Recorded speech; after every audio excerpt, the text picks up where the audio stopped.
Bonjour Emmanuel Pierrat. Bonjour. Vous êtes avocat, associé fondateur du cabinet Pierrat, spécialiste des questions de propriété intellectuelle. Je vous reçois à l'occasion de la parution de votre dernier livre, puisque vous êtes par ailleurs auteur, La liberté sans expression, aux éditions Flammarion.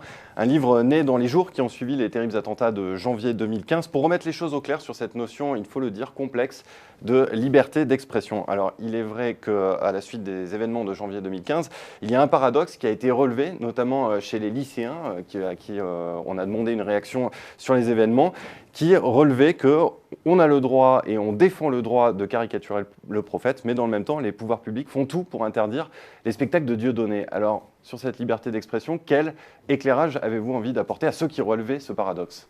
Alors, paradoxe existe évidemment en apparence. Il existe quand on ne connaît pas la liberté d'expression, la façon dont elle est articulée, d'où elle vient, où elle va, ses origines, 1789, la Déclaration des droits de l'homme et du citoyen, et puis ses articulations un peu plus subtiles qui sont aujourd'hui, après 236 ans, telles que le droit français, on va dire, les dispose. Ces articulations, elles partent notamment, je dis bien notamment, d'un grand principe qui est que l'on peut critiquer les idéologies. On peut critiquer l'islam, on peut critiquer une divinité, on peut critiquer Allah, Mahomet, Jésus-Christ, que sais-je encore, Yahvé, etc. Pas de souci, au même titre qu'on peut critiquer une idéologie politique, le communisme, le capitalisme, le libéralisme ou l'écologie.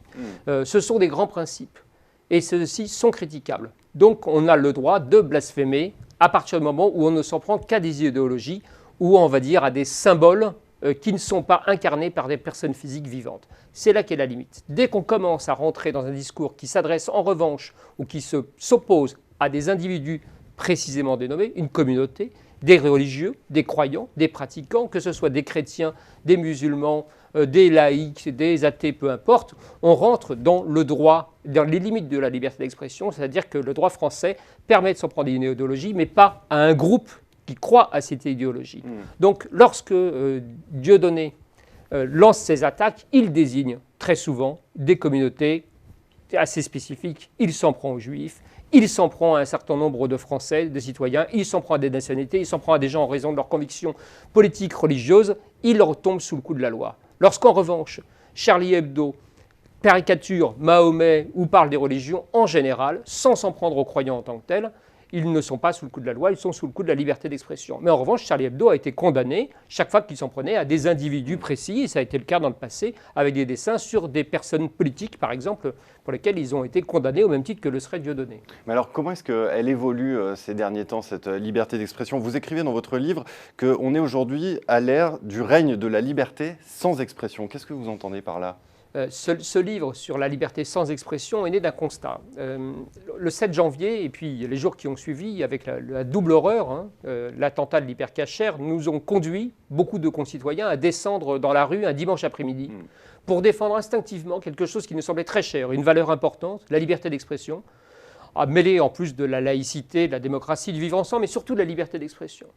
Et bien peu d'entre nous étaient capables le lundi matin d'expliquer à leurs enfants, qui les interrogeaient, ces fameux lycéens ou des enfants plus jeunes, pour mon cas, de leur expliquer concrètement ce qu'était cette liberté que nous défendions. Ce principe, en quoi il tenait, comment on pouvait l'articuler, quels étaient exactement ses fondements, ses origines. Donc, ce livre, il est né d'un constat, c'est la nécessité de transmettre et d'apprendre ce qu'est la liberté d'expression. On ne peut pas défendre cette valeur si importante sans en connaître les tenants et les aboutissants. Or, aujourd'hui, chacun est concerné par les tenants et les aboutissants de la liberté d'expression. Chacun d'entre nous est non seulement, on va dire, un journaliste écrivain, mais surtout un journaliste écrivain sur Internet. Chacun d'entre nous est sur Facebook, Twitter, WhatsApp, un réseau social ou un autre, et devient lui-même émetteur d'un message qui est susceptible de tomber sous le coup de la loi. Donc il faut connaître le principe, le chérir, mais parce qu'on le connaît et qu'on le chérit, il faut connaître aussi les limites qui existent et éventuellement réfléchir pour savoir si ces limites sont aujourd'hui dépassées, obsolètes, à jour, s'il faut les nettoyer, quel est aussi le nouveau texte que prépare en permanence le gouvernement. Il ne se passe pas quasiment 6 mois sans qu'un nouveau texte de limitation de la liberté d'expression n'apparaisse au Parlement. Et donc, ce sont des questions importantes et citoyennes. Et je pense que la France, post-janvier 2015, est mûre pour pouvoir y réfléchir. Oui, alors justement, vous soulignez cet empilement de lois. Est-ce que c'est lié à un contexte d'essor du numérique ? Vous relevez dans votre livre que les messages arrivent par la grâce des nouvelles technologies devant les yeux de ceux qui n'auraient jamais d'eux-mêmes acheté ce journal, été voir cette exposition, ce film, et qui réagissent par la violence, les procès et l'interdit. Cela veut dire que le cadre juridique, il n'est plus adapté ? Alors, le cadre juridique, d'abord, il a beaucoup servi, il sert beaucoup trop pour des réponses de société. Par exemple, lorsque nous avons eu les difficultés avec des jeunes gens qui ne sont pas Dieudonné après les attentats ou même avant les attentats, de jeunes gens énervés, de jeunes filles à Nantes dans un bus qui crient au conducteur « Nous sommes les sœurs Kouachi » en disant « On va te descendre avec une Kalachnikov ». La réponse de la société, ça n'est pas l'éducation. Ça n'est malheureusement pas la prise en charge, on va dire, scolaire, pédagogique ou thérapeutique de ces jeunes filles. C'est la réponse c'est la loi. C'est l'apologie du terrorisme, qui est un délit désormais réprimé avec des mois de prison et des amendes. Je ne suis pas persuadé qu'en répondant de façon juridique et en envoyant les gens à la case prison, on en fasse demain matin des parfaites citoyennes qui auront le droit de voter d'ici 2 ou 3 ans, mais je ne suis pas sûr dans un grand état de lucidité, on va dire citoyenne et républicaine. Voilà notre difficulté première. Ça, c'est une difficulté à laquelle le gouvernement répond, quel qu'il soit, de droite, de gauche, peu importe, depuis des années, à chaque problème social, à chaque problème sociétal. La première réponse, c'est on va interdire le discours qui permet, on va dire, qui sort à l'occasion de ce problème social. Donc une jeunesse qui ne sait pas trop quoi penser, qui hésite entre Dieudonné, Charlie Hebdo, les caricatures, tout ça est confus, et donc qui sort des horreurs, plutôt que d'apprendre ce que c'est que le racisme, le pluralisme, la liberté d'expression, comment la gérer, on répond par une loi de censure. Et c'est une posture qui, selon vous, met en danger la liberté d'expression. Je vous dis, je vais rappeler simplement que vous aviez défendu Michel Houellebecq en 2002 suite à des propos sur l'islam. Il a été poursuivi pour injure et incitation à la haine religieuse. Il a été relaxé.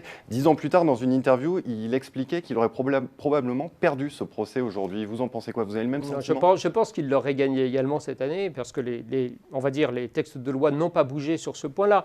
Ce en quoi il a raison, en revanche, ce en quoi il laisse entendre qu'il aurait pu le perdre, en tout cas, je pense que c'est simplement le changement de climat. Je pense que Michel Houellebecq ne tiendrait plus les propos qu'il avait tenus sur l'islam aujourd'hui aussi facilement. Une forme d'autocensure. Une forme d'autocensure. Pourquoi? Parce que la censure aujourd'hui, ce n'est pas uniquement la loi. C'est la violence, on l'a constaté, la plus meurtrière directe. C'est la violence physique. C'est aussi bien l'attentat que les manifestations, des gens qui jettent les pierres.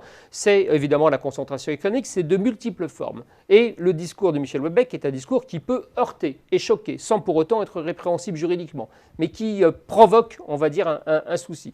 Le souci supplémentaire que vous tentiez d'évoquer tout à l'heure et auquel je vais répondre, c'est que par ailleurs, les discours que tiennent les écrivains, les discours que tiennent les artistes contemporains, les discours des humoristes ne sont plus réservés à leur seul public. Ces gens s'exprimaient, un artiste contemporain s'exprime normalement dans une galerie, dans un musée, pour un public averti qui vient regarder de l'art contemporain. Or aujourd'hui, parce que chacun d'entre nous possède un téléphone portable, chacun se croit autorisé à porter un jugement sur l'art contemporain, sur l'humour, sur la littérature, sur le cinéma d'avant-garde, sur, on va dire, des zones de la culture ou de l'expression qui ne nous concernaient pas, dont nous n'étions pas nécessairement les clients. Chacun d'entre nous, chacun des gens qui réagissent sur Twitter, Facebook ou sur les réseaux sociaux ou sur son blog n'est pas nécessairement un amateur féru d'art contemporain. Et pourtant, il se sent habilité à donner son jugement. Et donnant son jugement, il dit « ça n'est pas bien, c'est choquant, il faut interdire ».